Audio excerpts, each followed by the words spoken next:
Good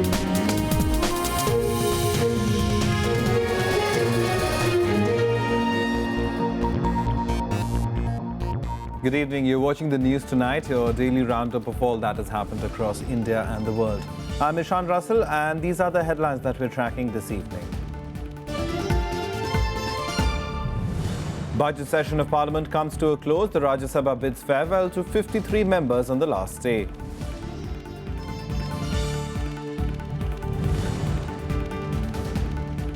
Prime Minister Narendra Modi regrets that the GST bill could not be passed. The Congress say the onus to build a consensus lies with the government.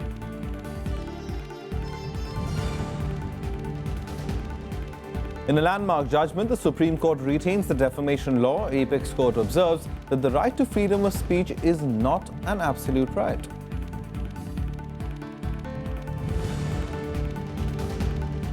The Supreme Court tells the centre to release all outstanding funds for the Manrega scheme in drought-affected areas. Also directs the government to pay compensation for delayed wages to farmers.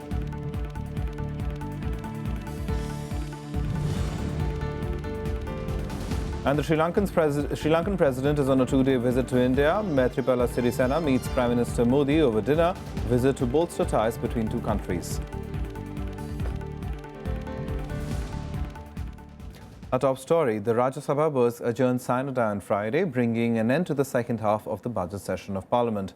In this session, the Rajya Sabha worked for 69 hours in 15 sittings and passed 12 bills. The 239 session of the Rajya Sabha commenced on 25th of April and came to a close on Friday, that is today. The upper house passed or returned 12 government bills, but 19 hours were also lost on issues like political crisis in Uttarakhand, allegations of corruption in Augusta Westland chopper deal, and anomalies pointed out by CAG in KG Basin gas project in Gujarat. During the session, 81 zero-hour submissions were made, while 225 starred questions and 2,391 unstarred questions were answered. Members also expressed concern on matters of urgent public interest through 37 special mentions. Private members introduced 6 bills. The House also had 2 short-duration discussions on drought and the Augusta Westland chopper deal. Transacting its main task of legislative business, the House during the session passed or returned 12 government bills, which demonstrated the desirability of careful deliberation through available instrumentalities and the benefits accruing from it. The House also welcomed 13 newly elected or re-elected members, while it bid farewell to 53 retiring members. The House was also informed by the chair about the resignation of Vijay Mallya and Pranav Pandya. 14 department-related parliamentary standing committees tabled respective reports. The House witnessed lively debate during the discussions on the working of the Ministries of Health and Family Welfare and Human Resource Development. Notwithstanding the fact that a good amount of both legislative and non-legislative work was transacted, the proceedings of the House were occasionally disrupted. I have asked the Secretary General to make available the statistical information relating to this House. I take this opportunity to thank the Leader of the House, the Leader of the Opposition, the Ministers of Parliamentary Affairs, the Leader of various parties and groups, and the honourable members for the cooperation extended by them in the overall functioning of the House. The chair also made references to the passing away of sitting members Praveen Rashtrapal and 4 former members of the Rajya Sabha. This is Kriti Mishra's report for Rajya Sabha TV. Now, Prime Minister Narendra Modi bid adieu to the retiring members of the Rajya Sabha on Friday. The Prime Minister also expressed remorse over the non-passage of the GST bill during the tenure of the retiring members. However, Congress leader Anand Sharma said it was possible to pass the bill through consensus. I also join you. As the Goods and Services Tax Bill failed to see the light of the day during the budget session of Parliament, Prime Minister Narendra Modi scrupled over non-passage of law to give effect to unified tax regime in the country. He noted that Rajya Sabha members were the representatives of the state and the tax reform measure would have benefited the states immensely. आपकी मौजूदगी में 2 ऐसे निर्णय होते तो जिस राज्य को आप रिप्रेजेंट करते हैं वो राज्य आपके प्रति हमेशा हमेशा गर्व अनुभव करता। एक जीएसटी, ताकि जो बिहार से यहाँ आते हैं, जीएसटी से बिहार का भरपूर लाभ होने वाला था, यूपी को भरपूर लाभ होने वाला था। एक या दो राज्य को छोड़कर के सब राज्यों को भरपूर फायदा होने वाला था।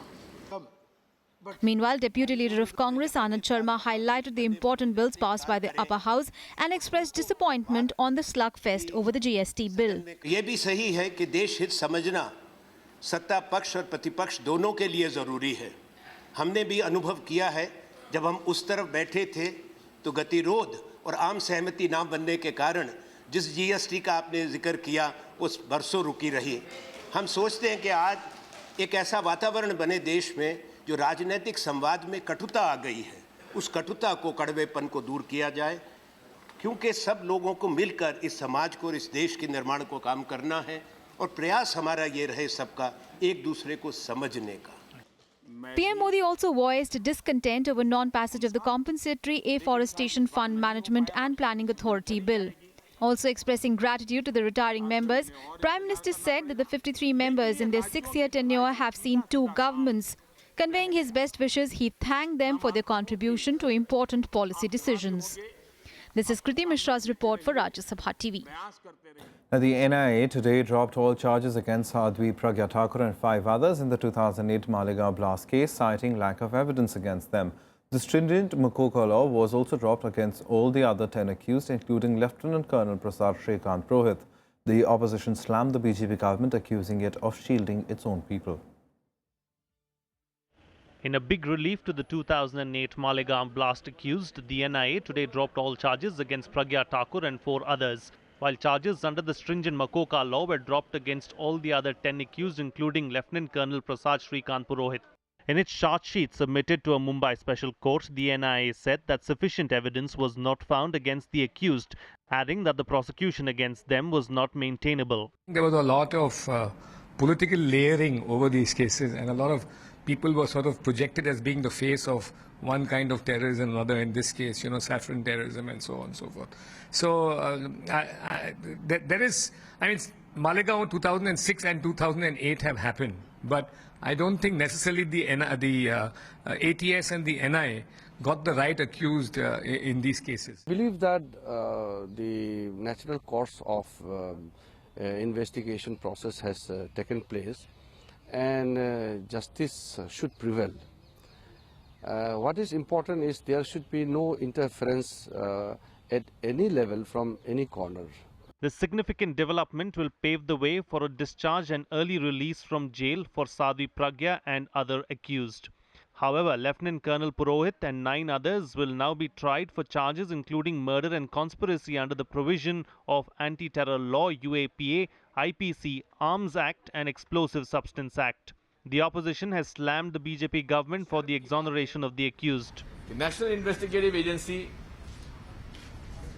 जो कि आतंकवादी गतिविधियों के जांच के लिए बनाई गई थी, आज उन्हें बचा रही है जो स्पष्ट रूप से आतंकवादी गतिविधियों में शामिल है। निश्चित रूप से केंद्र की सरकार एनआईए चीफ को 1 साल का एक्सटेंशन देके उनसे अपने काम करा रही है। सत्ता का दुरुपयोग है और भारतीय जनता पार्टी इस देश की सुरक्षा और कानून व्यवस्था से खेल रही है, जो देश के लिए घातक है। There have been a lot of twists and turns in the probe. The case was investigated initially by Joint Commissioner of Mumbai's ATS, Hemant Karkare, who was killed during the 26/11 Mumbai terror attack. ATS had booked 16 people but filed charge sheets against 14 accused.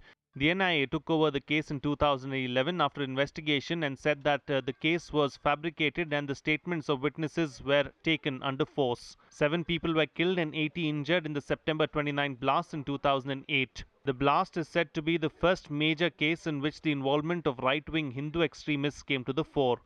Bureau Report, Rajya Sabha Television. In a landmark verdict, the Supreme Court today dismissed a batch of petitions against the constitutional validity of the 156-year-old penal laws on defamation.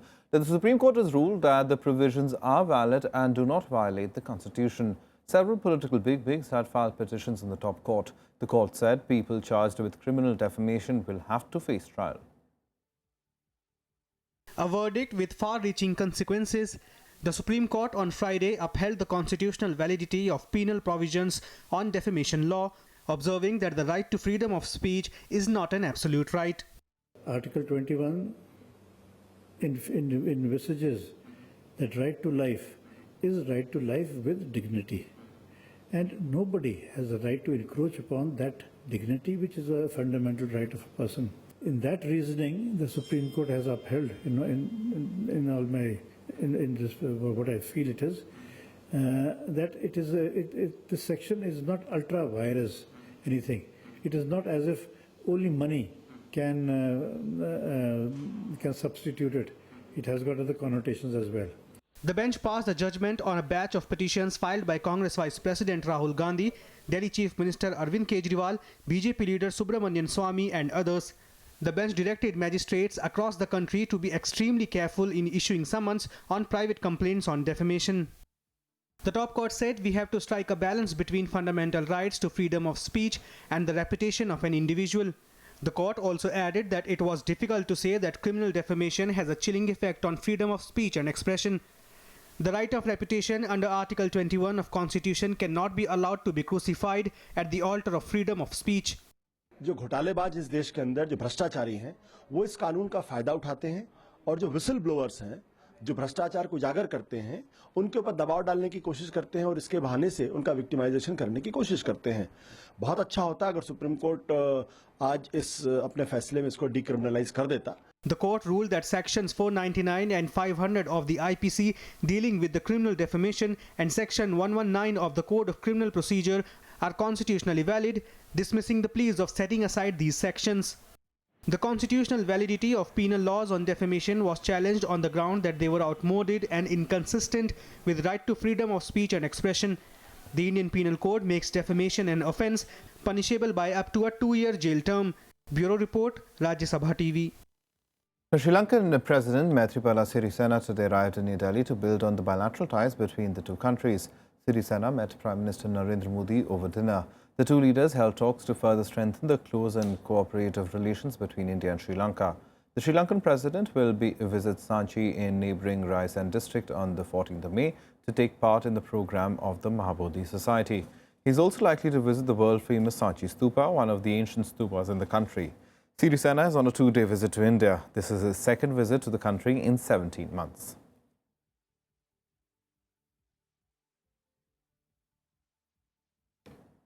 Now let's get you up to date on the latest about the drought situation across the country.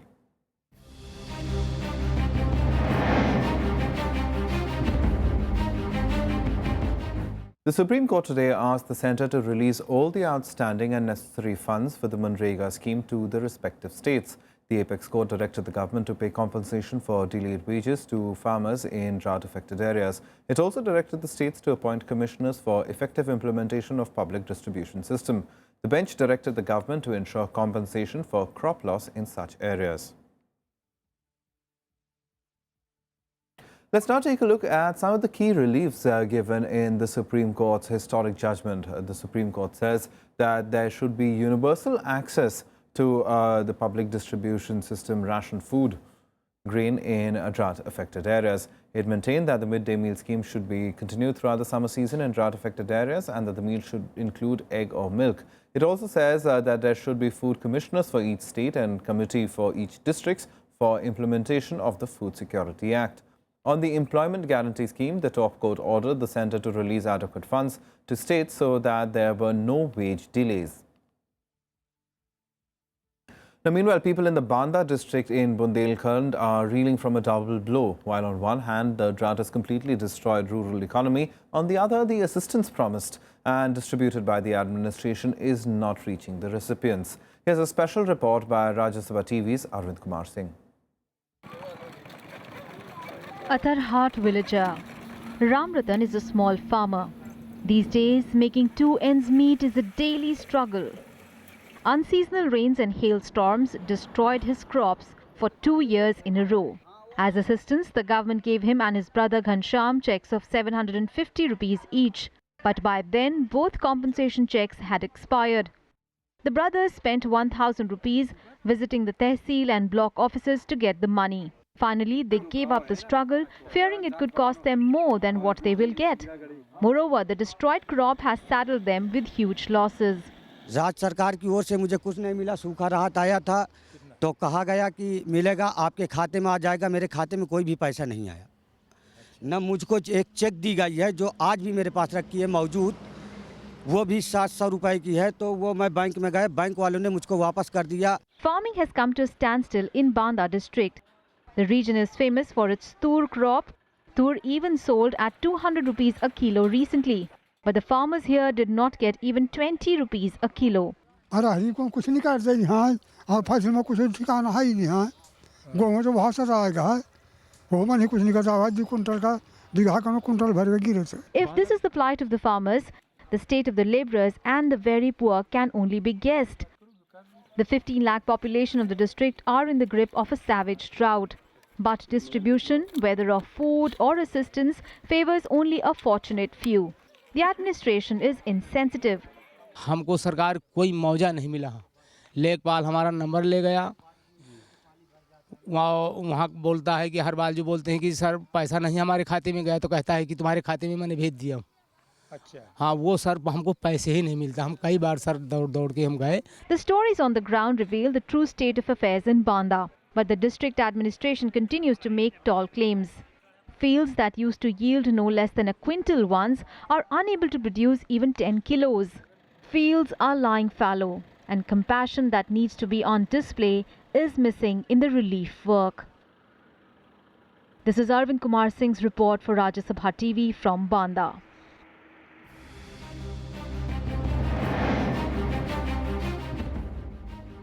Some more national news updates now nationwide.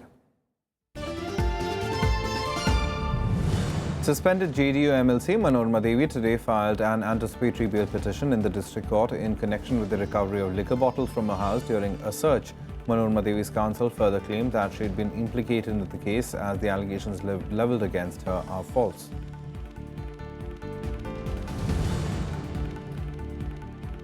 The Prakash Singh Committee, probing the role of police and civil administration officials during the Jat reservation stir, today submitted its report to the Haryana government. The report points towards a negligence on part of certain officials in controlling the situation. The world's largest cargo aircraft, the Dream, made its first landing in India today at the Rajiv Gandhi International Airport in Hyderabad. The wide-body aircraft is powered by 6 turbofan engines and is the longest and heaviest airplane ever built, with a maximum takeoff weight of 640 tons.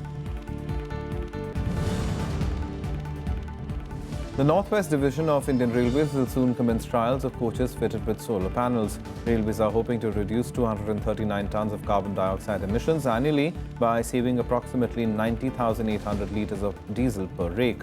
The first trial run will be conducted in the next 3 to 4 days in Jodhpur. Time for us to take a short break. Lots more on the other side too. Stay tuned.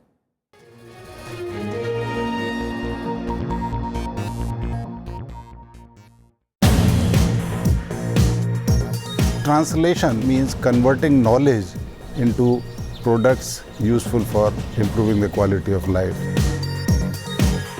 So we need to apply that knowledge to find solutions, and that is what we are trying to do, in this institute. Somebody who has understanding of biology, somebody who has understanding of medicine, somebody who has understanding of engineering. If a team is put together, can we then develop novel diagnostics? Watch Eureka with Dr. Sudhanshu Brati, Dean at Translational Health Science and Technology Institute, only on Rajya Sabha TV.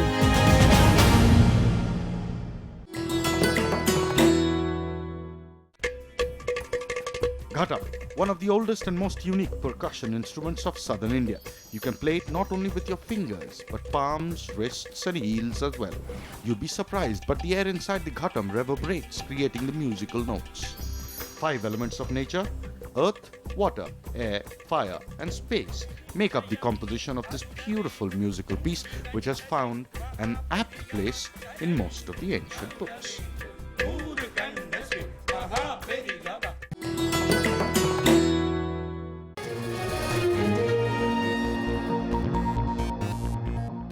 Welcome back. You're watching the news tonight. Some international news now. And Michel Temer has taken over as interim president of Brazil after the Senate voted to oust Dilma Rousseff. Temer unveiled an all-male, conspicuously white cabinet and promised to restore confidence in Latin America's biggest economy. Brazil's new interim president, Michel Temer, has taken reins after Dilma Rousseff's suspension by the Senate. On day one, he addressed the nation and immediately implemented several new changes in the government. But not all of them went down well. He unveiled a cabinet that trimmed the number of ministers from 31 to 22, but was entirely made up of whites and no women. Temer has called for unity and said his primary task was to restore Brazil's credibility so it could attract investment.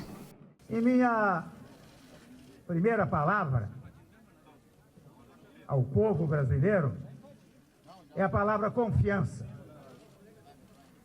Confiança nos valores que formam. Rousseff was stripped of her powers on Thursday after losing a preliminary impeachment vote in the Senate. This followed a similar crushing defeat in the Congress in April. She now faces trial by the Senate on charges of doctoring government accounts to give an unrealistically healthy impression ahead of the 2014 election. Temer was Rousseff's vice president before withdrawing his party's support in March. Rousseff has accused him of involvement in a coup. Meanwhile, hundreds of Brazilians took to the streets in Sao Paulo after Rousseff's suspension, even as other nations closely monitored developments in Brazil. 关于你提到第一个问题，我们确实密切关注巴西国内形势的发展。我们呢也希望巴西国内所有有关各方能够妥善地处理当前的局面，保持国家政治稳定和社会经济发展。Así que Venezuela repudia, rechaza la canallada injusta que se ha hecho contra esta gran mujer brasilera, gran líder latinoamericana, la presidenta Dilma Rousseff. While the next 180 days will be rough for Rousseff, Temer has the immensely difficult task of winning back the trust of Brazilians. Besides setting right the precarious state of the Brazilian economy, Temer must deal with the Zika virus epidemic and a fraught 2016 Olympics. Bureau Report, Rajya Sabha TV. Now, the man believed to be Hezbollah's most senior military commander in Syria's war has been killed in Damascus. Mustafa Amine Badruddin died in a large explosion near Damascus airport. Badruddin is charged with leading the assassination of former Lebanese Prime Minister Rafiq Hariri in Beirut in 2005. This is the biggest blow to the Iranian-backed organization since its military chief was killed in 2008. Hezbollah supports Syria's President Bashar al-Assad and has sent thousands of fighters into Syria, while reports suggest that the blast that killed Badruddin had been caused by an Israeli airstrike. Hezbollah said it was investigating whether a missile or artillery strike had been responsible. There was no immediate reaction from the Israeli government, which has authorized at least 8 airstrikes against targets inside Syria since the start of the civil war 5 years ago. Time now for all the news from the world of sports and Sports Beat. Former India captain Anil Kumble was today reappointed as ICC Cricket Committee chairman for the second term of 3 years. Kumble was appointed as chairman for his first term in 2012, while Rahul Dravid was named as a member of the top panel, replacing former Sri Lanka captain Kumar Sangakkara, who completed his 3-year term.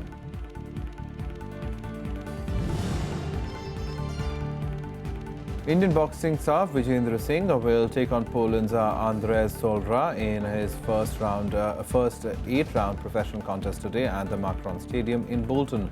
The 30-year-old Indian super middleweight ace is undefeated in 5 fights with 5 knockouts in only 14 rounds of action, while Solra comes into the fight with a sensational record of 12 wins with 5 knockouts from 16 games.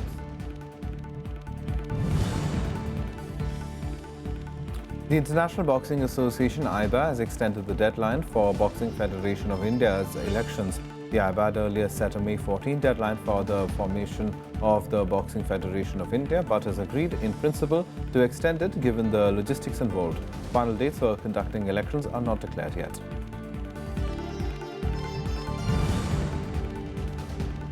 The ICC has dropped all anti-doping charges against Sri Lankan wicketkeeper Kusal Perera after the Qatar-based laboratory that conducted the test withdrew its initial finding. Perera was sent home from Sri Lanka's tour in New Zealand in December after it was announced he had failed a test during the series against Pakistan in the United Arab Emirates last year, July.